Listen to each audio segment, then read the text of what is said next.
जो वाणी है वो बड़ी प्रभावशाली है। कृपया माता जी, श्री चैतन्यमती माता जी अपना उद्बोधन देंगी। 6 से 7 मिनट का समय कृपया निवेदन आपके श्री चरणों में है कि वो कृपा करें।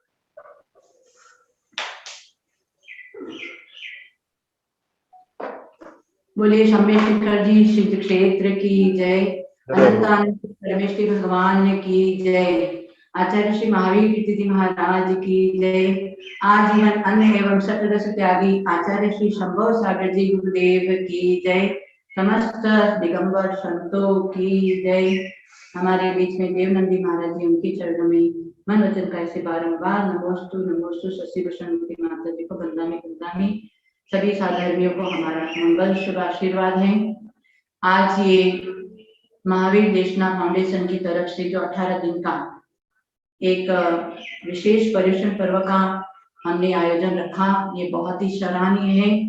विशेष आप लोगों ने बहुत ही विशेष कार्यक्रम के माध्यम से सारे लोगों को जोड़ा है। हमारा यही कहना है, कर्म आज अक्षयानंत जीव है लोक में। उस अक्षयानंत जीव में कोई गरीब है, कोई अमीर है, कोई दुखी है, कोई सुखी है, कोई ज्ञानी है, कोई अज्ञानी है, कोई बलवान है, कोई अबल है। तो ये सब क्या है? इसका एक ही हमारा जैन दर्शन कहता है, ये कर्म है। ये कर्म के वजह से कोई सुखी है, कोई दुखी है, कोई ज्ञानी है, कोई अज्ञानी है, कोई निरोगी है, कोई रोगी है। ये सब हमारे किए हुए कर्म का ही फल है। तो ये कर्म को हमें जानना है, इसलिए आज ये हम आयोजन रखा है। हम स्वयं जो कर्म करके गए वो तो गए, पर आज हम जो विद्यमान है उस कर्म की विचित्रता को हम पहचाने। हम जैन दर्शन हमें यही कहता है, कर्म प्रधान विश्व कर राखा, जो जैसा कर्म करे तसा ही फल चाखा। जैन दर्शन कहता है जो कर्म जैसा करेगा उसको फल जब उदय में आएगा तो अकेले को भोगना पड़ेगा, कोई साथ देने वाला नहीं है। जैसे अभी सुभाष जी ने कहा, कोई भी इस कोरोना काल में कोई पति पत्नी को काम में नहीं आया, कोई बाप बेटे को काम में नहीं आया। तो ये जैन दर्शन तो पहले से ही कहता है कि कोई किसी का नहीं है। मैं को मराठी में कहते हैं, मी कोणाचा नहीं माझे कोणी नहीं, माने मैं किसी का नहीं हूँ और मेरा कोई नहीं है। ये कर्मों की विचित्रता है। ये कर्म हमें कहता है कि 3 प्रकार के कर्म बताए हैं, द्रव्य कर्म, भाव कर्म, नो कर्म। ये द्रव्य कर्म क्या है? जो हम शुभाशुभ भाव करते हैं, उस समय जो कर्माण वर्णा हमारे आत्म प्रदेशों में स्थापित हो जाती है, उसको बोलते हैं, ये उद्गल स्कंद को द्रव्य कर्म कहते हैं। ये द्रव्य कर्म हमारा 8 प्रकार का ज्ञानावर्ण, दशनावर्ण, वेदनीय, मोहिनी, आयु, नाम, गोत्र, अंतराय, ये 8 कर्मों की विचित्रता से सारा संसार चल रहा है, सारा संसार का नाटक चल रहा है। ये 8 कर्मों के माध्यम से चल रहा है। 8 कर्म अलग अलग क्या कहता है? ज्ञानावर्ण कहता है कि ऐसे पराक्रमी बाहुबली को भी हमने 1 वर्ष तक केवल ज्ञान नहीं होने दिया। दर्शनावर्ण क्या कहता है? यथाख्यात चारित्र को प्राप्त करते हुए भी हमने आत्मदर्शन नहीं करने दिया। ऐसे यथाख्यात चारित्र वाला भी नरक निगोद की यात्रा करता है। ये दर्शनावर्ण कहता है कि आत्मदर्शन को नहीं करने दिया। ये वेदनीय क्या कहता है हमें? ये कर्म हमें कहता है, जागरूक करता है। ये वेदनीय कर्म हमारे शास्त्रों में उदाहरण है। वादिराज, सनत कुमार और श्रीपाल जी ऐसे ऐसे कुष्ठ रोगी बने, अशांता का उदय था, इसलिए ऐसे ऐसे महापराक्रमी, ऐसे महापुरुष श्रीपाल तद्भव मोक्षगामी, उनको भी अशांता को नहीं छोड़ा है। तो हम कौन से खेत की मूली हैं? तो वेदनीय कर्म ये कहता है, भस्म रोग हो गया संबंध आचार्य को, ऐसे ऐसे अशांता का उदय, महापुरुषों को भी नहीं छोड़ा, तो हम कौन सी खेत की मूली हैं? इसलिए हमें भी सावधान रहना चाहिए। ये अशांता कर्म कहता है। और वेदनीय के बाद में हमें कहते हैं मोहनी कर्म। मोहनी कर्म कहता है कि ऐसे तद्भव मोक्षगामी रामचंद्र अपने भ्राता लक्ष्मण के शव को लेकर के 6 महीना तक घूमते रहे ऐसे, और जगह जगह जंगल जंगल में सीता को खोज करवाई। ऐसे मोहनीय कर्म कहता है कि मोह ऐसा 70 कोड़ा कोड़ी अवधि है, ऐसा मोहनीय कर्म चारों गति में भटका रहा है। हमारा जैसे जैसे हमारा जीवन घटते जा रहा है, मोह बढ़ते जा रहा है। इसलिए हमें विशेष शास्त्रों का अध्ययन करके इन कर्मों को, विचित्रता को जानना चाहिए। तो ये हुआ ज्ञानावर्ण, दर्शनावर्ण, वेदनीय, मोहनीय। आयु क्या कहता है? आयु यही कहता है कि श्रेणिक राजा जो क्षायिक सम्यक दृष्टि थे उनको भी नरकों की यात्रा करनी पड़ी है। ऐसे रावण जैसे महापुरुष उनको भी आज नरक की यात्रा कर रहे हैं। तो ये आयु कर्म हमें कह रहा है और हमें जगाता है कि अभी भी हमारे जितनी आयु में उस आयु में हम जागरूक हो जाए। जीवन एक जागरण है, जागरूक हो जाओ। आज हमारे साधु संत सभी लोगों को जागरूक कर रहे हैं। ऐसे जन्म देने वाली माता तो थपकी देकर बच्चों को खिलाती हैं, पर आज साधु संत थपकी देकर सबको आज जागरूक कर रहे हैं।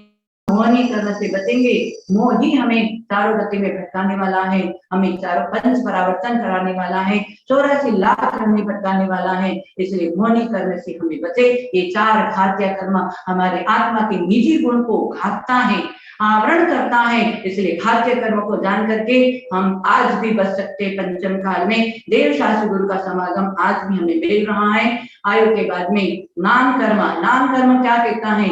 हम नाम कर्म के उदय से आप लोगों को कभी गूंगा, कभी बहरा, कभी लूला, कभी लंगड़ा, ऐसे शरीर को हमने प्राप्त करवाया है। नाम कर्म कहता है ये जो शरीर की रचना हुई है नाम कर्म से हुई है।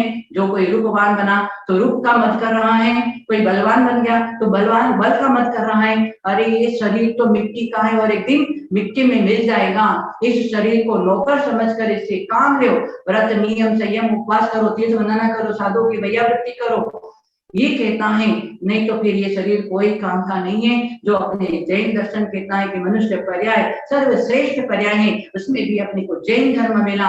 इस शास्त्र के माध्यम से अपने जीवन को सफल बनाने के लिए आगे ऐसा शरीर प्राप्त करें। ये औदारिक से परम औदारिक शरीर को प्राप्त करके सिद्ध अवस्था को प्राप्त कर सकते हैं। ये भूमिका यही बना सकते हैं। आज भी पंचम काल में योग्यता है सबके अंदर। उपशम और क्षयम 2 सम्यक दर्शन प्राप्त करके हम आगे 7-8 में हमारी आत्मा परमात्मा बन सकती है। इसलिए शरीर रहित होने के लिए शरीर जहां तक है वहां तक कर्मों का आश्रय, केवली को भी कर्म का आश्रय है। इसलिए कहते हैं कि शरीर से रहित होने के लिए जहां तक शरीर है वो दुखदायी है। शरीर हमेशा कभी सात्विक का उदय आते तो हम आनंदित होते हैं, असात्विक का उदय आते हैं तो हम दुखी होते हैं, तकलीफ में आ जाते हैं। आज कोरोना ने सबको दिखा दिया कि अशाता क्या होती है। इसलिए अशाता न आवे तो हम अपने शरीर से परोपकार करें। हाँ, ग्रंथ पंथ सब जगत के बात बतावत तीन, इस हृदय मन में दया तन से वन में लीन। हाँ, हृदय में ऐसे ईश्वर का हमारे अंदर स्थापित करो। हमेशा अपने नमोकार महामंत्र का जाप करो। इस हृदय मन में दया, प्राणी मात्र के ऊपर दया करो तो हमारा शाता वेदनी अपने आप आएगा। और तन से वन में लीन, अपने शरीर मिलाएं। आप परोपकार के लिए भी करते रहें। अपना निजी आत्म कल्याण के साथ में 100 पर कल्याणकारी बने। ये कहता है नाम कर्म, आयु नाम। और गोत्र क्या कहता है? ये गोत्र कर्म कहता है कभी हमने किसी को उच्च गोत्र दिया, कभी किसी को नीच गोत्र दिया। ऐसा क्यों हुआ? आचार्य उमा स्वामी कहते परात्म निंदा प्रशंसे गुण स्वभावे न नीचे गोत्रशा। हम अपनी प्रशंसा करते हैं और दूसरों की निंदा करते हैं तो निश्चित हमारा नीच गोत्र का बंध होगा। इसलिए अपना छोटा सा जीवन है और लोगों की प्रशंसा करो। हमारे जो दुर्गुण है उस दुर्गुण को जान करके उसको हटाएं तो हमें उच्च गोत्र की प्राप्ति होगी। और अंतराय कर्म क्या कहता है? अंतराय कर्म कहता है कि ऐसे आदिनाथ भगवान को भी 13 महीना 8 दिन तक उनको आहार नहीं मिला, ये भी एक अंतराय कर्म। ऐसे महापुरुषों को भी एक कर्मों ने नहीं छोड़ा है। तो हम कौन सी खेती मिली है? कर्म की विचित्रता को हम जाने और विचित्रता को जान करके ये अपाय विषय विपाक विषय से बच करके हम अपने धर्म ध्यान में आए, संसार विषय में आए। मन वचन काय, ये कर्म कहाँ से आता है? काय वांग मन कर्म योग, मन वचन काय से कर्मों का आश्रय बंद होता है। और वो जब आपाता काल पूर्ण होता है, उदय में आता है और व्यक्ति को फल देता है। ऐसे हमारे फल देने वाली शक्ति हमारे अंदर, ऐसे आत्म शक्ति है भगवान बनने की। और ऐसे आत्मा जो अनंत शक्ति वाला आत्मा संसार में चारों गति में भटक रहा है, कर्म के माध्यम से भटक रहा है। तो एक कर्म की विचित्रता को जाने, नहीं तो ये जीवन ऐसे चला जाएगा। एक ही बात हम चाहते हैं। आज जो सुभाष जी का भी बर्थडे आप लोग बोल रहे हैं कि उनका जन्मदिन है, बहुत ही अच्छी बात है। हम हमेशा कहते हैं जीवन मिला है, व्यक्ति बन करके नहीं जीना है, व्यक्तित्व को प्राप्त करके गिना है। व्यक्तित्व एक दिन मर जाएगा परंतु व्यक्तित्व अमर रहेगा। इसलिए व्यक्तित्व माने जो इनके जो सुकृत के लिए कार्य किया है उनको स्मरण रखो। व्यक्तित्व मरण हो जाएगा परंतु उनका जो शुभ कार्य है, आज सुभाष जी ने जो भी समाज के लिए शुभ कार्य किया है वो हमेशा स्मरण रहेगा। तो हम सब भावना भाएं कि हमारे सुभाष जी अपने जन्म को सार्थक करने के लिए सब पर कल्याणकारी बने, दीर्घायु रहे, स्वस्थ रहे, यही मेरी शुभ भावना है। नहीं तो जीवन बहुत कम है। गगरी फूट गई तो जल का क्या होगा, वृक्ष से डाली टूट गई तो फल का क्या होगा। झूठे आशा और आकांक्षा लगाने वाले हम संसारी जीव, यदि यहाँ से सांस की डोर टूट गई तो कल का क्या होगा।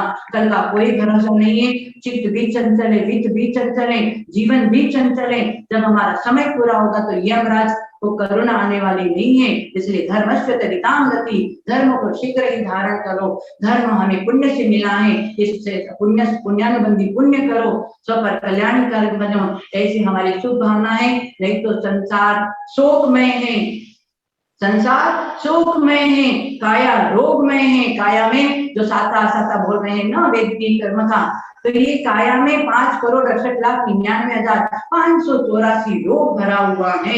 ऐसा नवद्वार से मर देने वाला और इतने रोगों का खजाना ये शरीर। स्वभाव तो सुचोत है, स्वभाव से तो अपवित्र है, पर रत्नत्रय प्राप्त करने के लिए मनुष्य पर्याय श्रेष्ठ बताया है। ऐसे देव भी झूठे हैं कि कब हमें मनुष्य पर्याय मिले। सम्यक दर्शन के साथ में संयम को धारण करने वाला मनुष्य पर्याय है। इसलिए संसार शोकमय है, काया रोगमय है, संबंध वियोगमय है, साधना साधना उपयोगमय है। साधना में आना ही पड़ेगा। साधन में किसी को सुख मिला नहीं है और मिलने वाला भी नहीं है। साधना में ही सुख है। आज नहीं तो कल हमें मोक्ष मिल सकता है, शाश्वत सुख शांति मिल सकती है। तो ऐसे जैन दर्शन हमें कहता है कि हम सब सितंबर दिगंबर एक हो जाए तो हमारे जैन धर्म की पताका हम ही फैला सकते हैं, हमारे क्षेत्रों को बचा सकते हैं, हमारे साधु संतों को बचा सकते हैं। हम सब एक हैं, हमारे इरादे नेक होना चाहिए। हम सब एक हैं, हमारे इरादे नेक होना चाहिए। हम हमेशा कहते हैं गाय और शेर को एक घाट पर पानी पीने दो, गाय और शेर को एक घाट पर पानी पीने दो, ये बिखरे हुए मोती को एक धागे में पिरोने दो। महावीर की अहिंसा पुकार पुकार करके किए, खुद जियो और औरों को जीने दो। हम सब एक बचाएं, हमारे क्षेत्र को बचाएं, हमारे साधु संतों को बचाएं। साधु संतों के आशीर्वाद से ही श्रावक का जीवन चल रहा है। ऐसे साधु संतों को भी बचाएं, उनकी वैयावृत्ति करें, क्षेत्रों की सुरक्षा करें। जो भी हमारे महावीर देशना फाउंडेशन वाले जितने भी सदस्यगण हैं उनको बहुत बहुत गुरुदेव का मंगल आशीर्वाद है। और हमारे गुरुदेव आजीवन अन्न सकल त्यागी हैं, वो भी साधना कर रहे हैं। और हमारे बीच में हमारे देवनंदी गुरुदेव विराजमान है, उनके चरणों में हमारा मन वचन का ऐसे बारंबार नमोस्तु।